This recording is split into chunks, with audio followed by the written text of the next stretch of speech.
des deux malheureusement.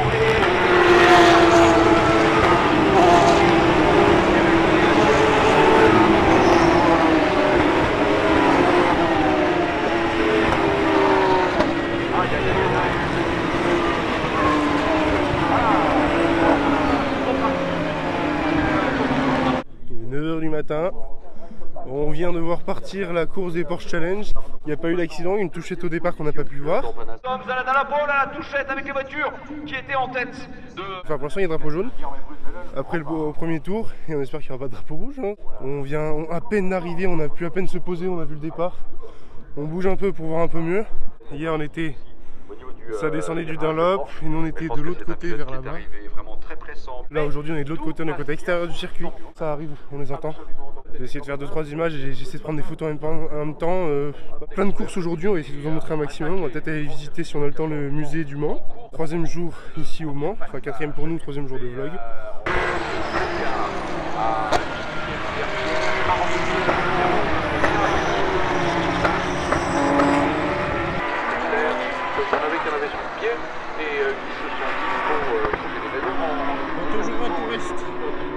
Elles sont 55 voitures. Ah, il y a Pierre Martinet qui roule, Pierre Martinet qui possède une écurie, Pierre Martinet by Almeras, écurie de Porsche Cup en championnat Porsche Cup France, qui est un très gros championnat. Non mais c'est bien le matin à la fraîche de venir voir les courses. C'est la première course de la journée, on a vu le pile poil de départ. De faire mesure, on longe tout le long. On est parti, on était là-bas, on est rentré là-bas. On fait tout le long et puis on voit tout le Dunlop ici. Donc on va aller se mettre sur la butte là-haut, je pense qu'on va bien voir.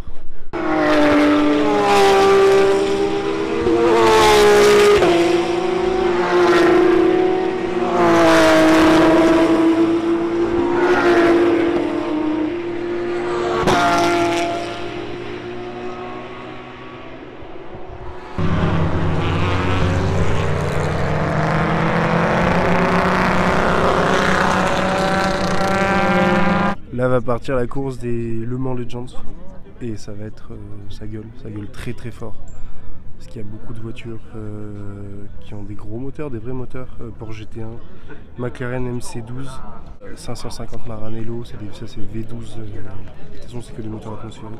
Et les Aston Martin qui gueulent énormément, les Aston Martin c'est les gros V8 et c'est pas les Aston Martin d'aujourd'hui avec les V8 Mercedes 4 litres de biturbo. Là on est sur des gros V8 américains, alors que c'est les anglaises, mais ce sont des gros V8 et ça va gueuler. Pareil, je vais essayer de faire quelques images du départ et vous montrer tout ça.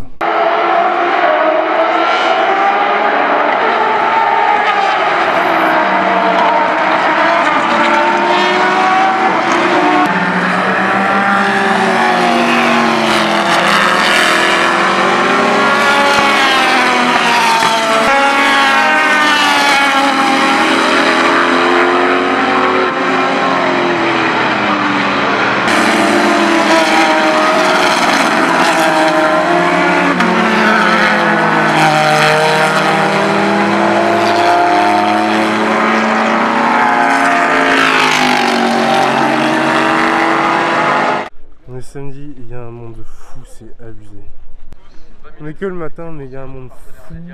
16 h, ça va être blindax, mais blindé pour le départ. Et on ira, je pense, au même endroit en espérant qu'il y ait encore de la place. On va peut-être pas regarder le départ de la course des LMP3 et des GT3. Je pense qu'on va aller voir le musée du Mans. C'est le dernier moment où on peut y aller, parce qu'après il y aura la course. Il y a du monde, on va faire une belle ambiance. Et encore, il faut se dire que c'est que 150 000 personnes sur les 250 000 prévues chaque année, à cause des restrictions sanitaires. On est donc allé voir le musée des 24 heures du Mans, où on a pu voir une grande partie de l'histoire avec plein de personnalités qui ont contribué aux 24 heures du Mans, avec par exemple aussi toutes ces petites voitures à l'échelle 1/43e qui ont toutes participé aux 24 heures du Mans. Ensuite, il y avait toute la partie voiture, avec un grand nombre de voitures de plein d'années différentes, comme la Ferrari 250 GTO qu'on a vu juste avant, ou ces barquettes des années 60. Ça, c'est une Ford GT40 avec plein de ficelles qui a permis de concevoir l'aérodynamisme de la voiture à l'époque. Il y avait aussi d'autres Ford GT40, une barquette Pescarolo, ou encore cette magnifique Corvette C3. Allez voir de vous-même le musée, il y a plein de choses à voir, des motos, des 24 heures de toutes les années et plein d'autres choses avec les voitures jusqu'à aujourd'hui. On a fini la visite du musée qui était assez courte au final, pile à temps pour pouvoir regarder le départ de Retout-Le-Mans, donc la Michelin Le Mans Cup avec les LMP3 et les JT3, et on est pour le départ, on va vous montrer juste où c'est qu'on est. On se situe juste ici, là-bas on peut voir le départ, juste là, et on va les voir monter jusqu'au pneu d'enveloppe. Heureusement, avec le Rinaldi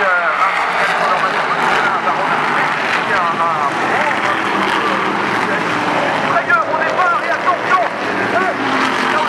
au passage de la première filiale également de voitures hors piste, mais ceci étant, j'ai envie de dire, et tant mieux, j'ai pas le sentiment qu'on est...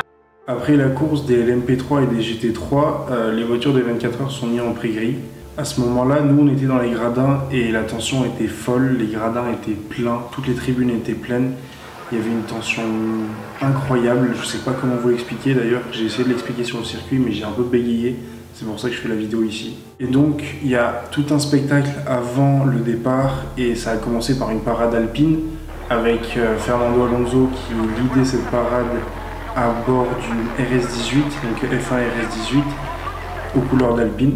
Ensuite on a eu le droit à un passage de 2 rafales en piqué au-dessus de nous et là le bruit était monstrueux, rien à voir avec les GT ou les LMP2 ou ce que vous voulez.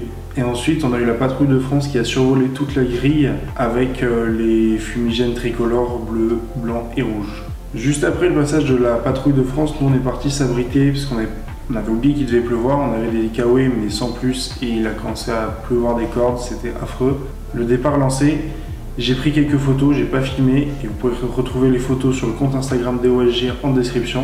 J'en ai profité parce que c'était mes premières 24 heures, donc j'ai juste pris quelques photos. Un peu plus tard dans la journée, je suis parti me balader dans les endroits où il y avait de l'animation sur le circuit. J'ai refait un passage au village où j'ai pu voir déjà du monde qui commençait à festoyer le samedi soir. D'ailleurs le soir on a rejoint des potes avec qui on a regardé la course sur les écrans géants et dans les gradins. On a bu quelques pintes, on a fini tôt le matin et le lendemain on s'est pas réveillé. Donc on n'a pas eu le temps d'aller au circuit, on a dû rentrer chez nous. C'est ça aussi les 24 heures, c'est pas juste 5 jours de course, c'est 5 jours où tu rencontres du monde, tu fais la fête. Il y a plein d'animations, tu regardes pas que des voitures tournées pendant 5 jours et bien heureusement. Et c'est ça qui est génial sur cet événement et je le referai avec grand plaisir. J'ai qu'une hâte, c'est d'y retourner l'an prochain. Je vous remercie de m'avoir suivi sur ces 3 jours. Moi j'ai surkiffé, c'était génial. J'espère qu'il y aura d'autres vlogs sur d'autres événements.